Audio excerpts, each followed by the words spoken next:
गीडर की चालाकी। एक घने जंगल में एक मगरूर हाथी रहता था। इतना ताकतवर के सारे जानवर इसके नाम से ही कांपते थे। जहाँ से गुजरता जमीन देम देम करती और दरख्त हल जाते। एक दिन वो दरिया पर पानी पीने जा रहा था कि रास्ते में एक गीडर आ गया। हाथी ने गुरूर से कहा, हटो मेरे रास्ते से छोटे जानवर, और एक जोरदार धक्का देकर गीडर को गिरा दिया।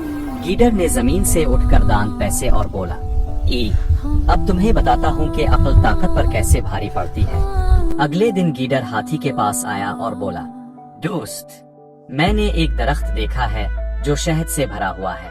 चुल्लू, मैं तुम्हें वो दिखाता हूँ। हाथी के मुंह में पानी भर आया और वो खुशी खुशी गीडर के पीछे चल पड़ा। और जैसे ही हाथी ने कदम रखा, छप वो दलदल में फंस गया। गीडर की हंसी। हाथी ने शर्मिंदा होकर कहा, मैं कभी गुरूर नहीं करूंगा। गीडर ने मुस्कुरा कर कहा, बस यही समझदारी है। गुरूर नहीं, अक्ल सबसे बड़ी ताकत है। अक्ल हमेशा ताकत पर गालिब आती है।